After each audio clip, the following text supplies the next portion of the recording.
حضرت بابا فریدالدین شکر رحمتullah تعالی علیہ آپ دلی میں رہتے تھے اپنے مرشد شیخ قطب الدین بختیار کاکی کی بارگاہ۔ تو ایک بندہ دور سے کہیں آیا تو اس نے بابا صاحب سے کہا فلانے محلے جانا ہے۔ فرمانے لگے مجھے نہیں پتا اس کا۔ کہنے لگا آپ دلی میں نئے آئے ہیں؟ فرمایا نہیں سالوں بیت گئے۔ تو کہا پھر آپ کو اس محلے کا نہیں پتا؟ کہنے لگے دو گلیوں کا پتا ہے، ایک قطب کے گھر جاتی ہے دوسری واپس آتی ہے، تیسری کا نہیں پتا۔ تو فارغ لوگ ہیں جو گھومیں گے، ادھر جائیں گے ادھر جائیں گے، ہماری تو جو ڈیوٹی ہے ہم ڈیوٹی کر رہے ہیں۔ اپنی زندگی میں اوقات کا اتنا ضیاع ہے، اتنا ضیاع ہے، حد ہو گئی۔ ہمارے بزرگوں نے جو وہ کتابیں لکھ گئے جو ہم سے پڑھی نہیں جاتی، اتنی بڑی۔ اعلیٰ حضرت فاضل بریلوی نے 1000 کتاب لکھی ہے، اور ایسے نہیں لکھ دی کہ 4 کتابیں رکھی تو 5 بھی اس میں سے نکل آئی، بلکہ انہوں نے ایک کتاب لکھی ہے جس کو کھولا جائے تو کئی جلدوں میں کتابیں بنتی ہیں۔ ایسے لکھا مینج تھا، وہ وقت پہ اٹھتے تھے، وقت پہ سوتے تھے، وقت پہ جاگتے تھے، وقت پہ نماز پڑھتے تھے، وقت پہ سارے کام کرتے۔ حکیم الامت مفتی احمد یار خان صاحب نہیں ہوئی رحمت اللہ علیہ، قرآن مجید کی تفسیر لکھنے بیٹھے تو ایک پارے کی ایک جلد لکھی، 8 جلدوں میں حدیث کی شرح لکھی، سینکڑوں شاگرد بنائے، بے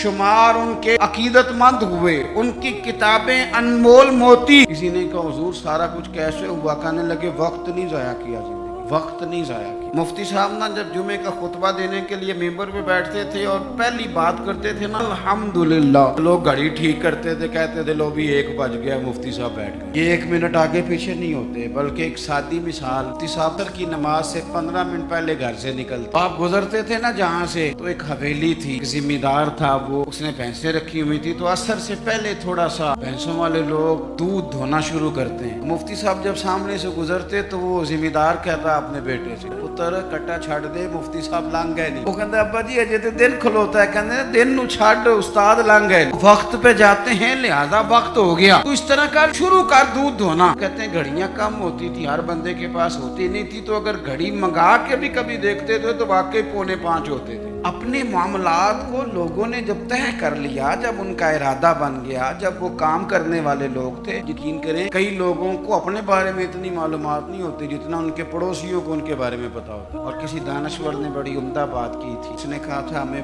پڑوسی کے بچوں کی غلط حرکتوں کا پتا ہوتا ہے، اس کی غربتوں کا پتا نہیں ہوتا۔ یہ ذرا وقت پہ خیال کرتے ہیں کہ فلانا بچہ شرارت کتنی کرتا ہے، نہیں سوچتے کہ اس کی فیس بھی ادا ہوئی ہے کہ نہیں، انہوں نے روٹی بھی کھائی ہے کہ نہیں۔ اپنے وقت کو ہمیشہ اچھے انداز میں، حضرت معاویہ بن خدیج رضی اللہ تعالیٰ عنہ ایک صحابی ہیں، کہتے ہیں اسکندریہ کی فتح کے لیے ہم لوگ گئے، فتح ہو گئی، واپس آئے تو دوپہر کا وقت تھا۔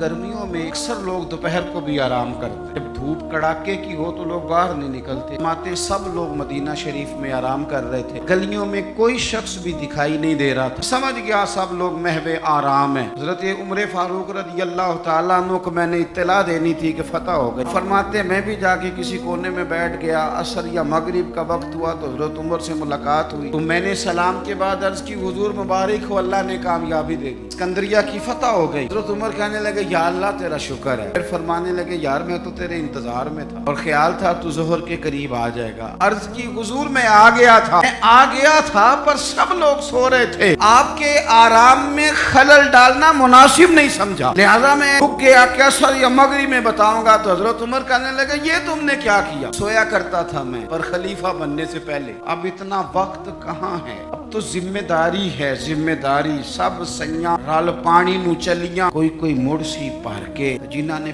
پار کے سر تے چایا وہ قدم رکھن ڈر کے، تو احساس ہونے نہیں دیتے، ذمہ داری ہے جنہاں نے پار کے سر تے چایا ہے وہ قدم رکھن پر ڈر کے، احساس کہاں سونے دیتا۔ آپ فرمانے لگے تو دن کی بات کرتا ہے، میں تو رات کو تھوڑا سوتا ہوں۔ حضور کیوں؟ فرمانے لگے دن مخلوق کی خدمت میں رہتا ہوں، رات اپنے رب کی عبادت میں رہتا ہوں۔ وقت کہاں ہے بھائی اتنا؟ یہ بھی میرے کوئی دوست کہتے ہیں آج کل بور بڑے ہوتے ہیں، میں اکثر کہتا ہوں ہوتے ہوں گے بور، پر ہمارے پاس تو بور ہونے کا وقت ہی نہیں بچا، ٹائم ملے تو شاید بور ہوں، پر اتنا وقت کہاں سے لائیں؟ بور بھی ہونا ہے، تھوڑا وقت نکلے تو ہونا ہی کوئی نہیں، چاروں ناچار بھی لگے رہتے، اپنی ڈیوٹی کرتے رہتے، بور تب ہوں گے جب فارغ بیٹھے، زندگی کو فارغ نہ بتائیں۔ حضرت عبداللہ ابن عمر حدیث کے راوی ہیں، نبی پاک علیہ الصلوۃ والسلام ارشاد فرماتے ہیں جب سورج طلوع ہوتا ہے، ہر روز جب سورج طلوع ہوتا ہے تو دن اعلان کرتا ہے، اس دن منادی ہوتی ہے، وہ دن اعلان کرتا ہے اور کہتا ہے لوگو آج اگر کوئی کام کرنا ہے تو کر لو، میں آج آیا ہوں، آج کے بعد دوبارہ نہیں آؤں۔ آج یہ جو دن ہے نا، یہ آج کے بعد دوبارہ نہیں آئے گا میرے عزیز۔ آج جس کی تلاوت رہ گئی وہ رہ گئی، آج جس کی عبادت رہ گئی تو رہ گئی، آج جس نے استغفار کی تسبیح نہیں پڑھی تو اس کی رہ گئی، آج جس نے باقی قدم نہیں دبائے تو اس کی خدمت رہ گئی، آج جو رب کی بارگاہ میں جھکا نہیں تو یہ رہ گیا۔ حضرت حسن بصری رحمت اللہ علیہ سے کسی نے کہا حضور یہ کام چھوڑ دے، کل کر لیں گے۔ آپ فرمانے لگے یہ کام کل پہ ڈال دوں گا تو کل والے کام کب کروں گا؟ جو کل میری ڈیوٹیاں ہیں وہ بھی تو میں نے کرنی ہے، تو آج کا کام کل پہ ڈالتا جاؤں گا تو کل والے کام کب کروں گا؟ ہم نے وقت ضائع کیا، ہمارے ہاتھ سے لمحات ریت کی طرح نکل گئے۔ بہت ساری ہماری ناکامیوں کی وجہ یہ بنی کہ ہم نے ٹائم ضائع کیا۔ بہت سارا پڑھ سکتے تھے، بہت سارا لکھ سکتے تھے، بہت ساری خدمتیں کر سکتے تھے، خاندان کو بڑا کچھ دے سکتے تھے۔ ہمارے تو دیہاتے میں وہ بوڑھی مائیں ہوتی تھی جو اگرچہ قرآن مجید مجہول پڑھتی تھی پر کو مقصد تو بنا لیتی تھی، کہتی تھی اب بیوہ ہو گئی ہوں ساری زندگی قرآن پڑھاؤں۔ کوئی لالچ نہیں ہوتا تھا، کچھ نہیں ہوتا تھا، کچھ کوئی مقصد تو تھا،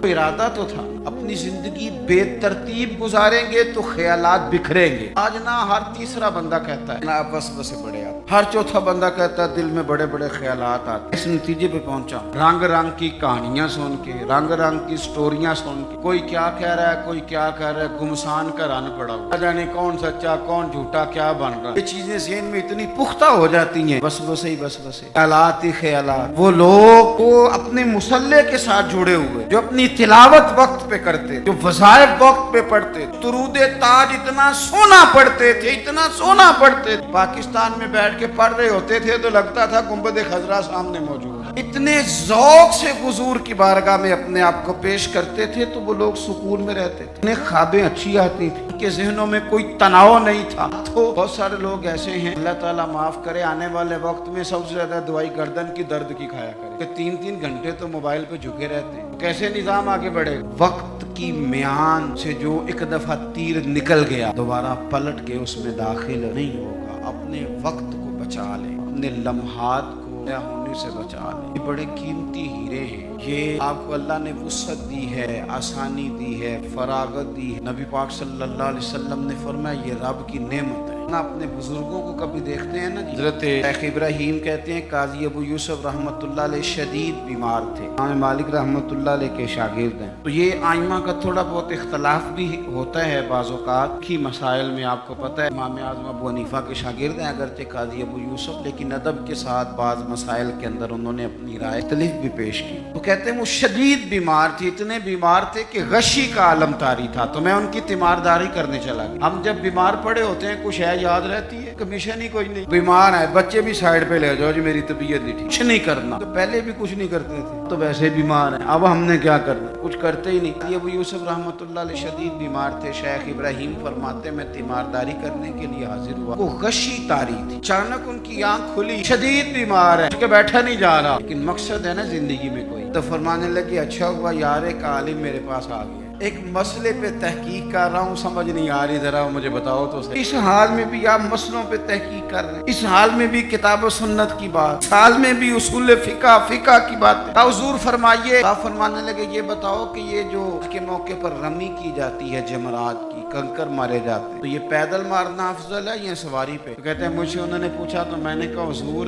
خیال میں پیدل ٹھیک ہے۔ فرمانے لگے نہیں ٹھیک نہیں، تو میں نے کہا پھر سواری پہ ٹھیک ہے؟ کہنے لگے نہیں آپ نے پھر جلدی کر دی، یعنی وہاں بھی وقت کا ضیاع نہیں۔ یہ سید ابو البرکات شاہ صاحب رحمت اللہ علیہ حزب اللہ ناو شریف والے اعظم پاکستان سراج اہل تقویٰ کہا جاتا تھا۔ اللہ تعالیٰ آپ کو کبھی موقع دے تو سید صاحب کے مزار پہ حاضری دیا کر، یہ بڑے کام کا، ایک بھائی وہاں لیٹے گلا ناف میں اور ایک بھائی داتا صاحب کے ساتھ لیٹے، سید ابو الاسناد شاہ، یہ داتا صاحب سے تھوڑا سا آگے بڑھے تو حزب اللہ ناف ہے، اس میں مزار ہے سید ابو البرکات شاہ صاحب کا۔ یہ حضرت فاضل بریلوی کے خلیفہ ہیں اور پاکستان کے سب سے بڑے مفتی تھے، اور ساری زندگی پڑھا اور پڑھایا اور ساری زندگی حضور کی شانیں بیان کی۔ سید صاحب کا جب آخری وقت آیا نا، بیمار تھے، اس وقت بھی وہ سید صاحب کہا جاتا۔ سنت میں جب آپ کسی کو سید صاحب کے لقب سے پکاریں گے تو مراد سید ابو البرکات شاہ صاحب۔ سید صاحب کو نا آخری وقت میں بھی اتنا پیار تھا پڑھنے پڑھانے سے، کسی سے کہتے تھے کہ شیخ محقق شاہ عبد الحق صاحب محدث دہلوی کی جو مدارج النبوت ہے نا کتاب، اس میں انہوں نے حضور کی شانیں بڑی بیان کی۔ تھوڑی ظاہری بصارت کمزور ہو گئی یا جسم کمزور ہو گیا تو فرماتے تھے میں پڑھ نہیں پاتا، مجھے سناؤ، یعنی وہ وقت بھی حضور کی شانیں سننے سنانے پڑھنے پڑھانے میں گزر جائے۔ یہ داتا صاحب کے ساتھ مزار ہے، داتا صاحب کی اس سائڈ یہ دبل اسناد شاہ صاحب، یہ ان کے بھائی ہیں۔ تحریک ختم نبوت میں جیل ہو گئی تھی، جیل ہو گئی، جیل میں بھی فارغ نہیں بیٹھے، پاک کی تفسیر لکھ ڈالی، قرآن پاک کی تفسیر لکھ ڈالی۔ بھائی فارغ تو وہ لوگ رہتے ہیں جنہوں نے کرنا ہی کچھ نہیں، انہوں نے کچھ کرنا ہے، ان کے لیے کام بڑے نہیں، جب کچھ ارادہ ہی کوئی نہیں، ادھر بیٹھے تھک گئے، ادھر بیٹھے تھک گئے، وہاں کھڑے ہو گئے، وہاں کھڑے ہو گئے۔ یہ لوگ محنت کرتے تھے، ڈیوٹی کرتے، اس لیے یہ کمزور نہیں پڑتے تھے۔ تو قاضی ابو یوسف صاحب رحمۃ اللہ علیہ شیخ ابراہیم سے فرمانے لگے بتاؤ بھائی پیدل رمی کرنا افضل ہے یا سواری پہ؟ تو انہوں نے پہلے کہہ دیا پیدل، آپ نے فرمایا نہیں یہ ٹھیک نہیں، جلدی سے کہنے لگے چلو یہ نہیں تو پھر سواری پہ، کہنے لگے آپ جلدی کر گئے۔ تو کہا حضور آپ فرمائیں، تو رائے دیتی ہیں، یہ رائے اپنی، کہنے لگے میری رائے تو یہ ہے کہ جس رمی کے بعد اور رمی ہے، یعنی 3 دن رمی ہوتی ہے نا، کہنے لگے جس رمی کے بعد اور رمی ہے، 10 کی رمی کرتے ہیں آپ، کنکر مارتے ہیں، پھر 11 کو بھی مارنے ہوتے ہیں، پھر 12 کو بھی مارنے ہوتے ہیں۔ حاجی صاحب فرمانے لگے جس رمی کے بعد اور رمی ہو وہ پیدل افضل ہے، اور جس رمی کے بعد اور رمی نہ ہو وہ سواری بھی افضل ہے۔ آخری وقت میں بھی کتاب و سنت کی بات، آخری وقت میں بھی پڑھنے پڑھانے کی بات۔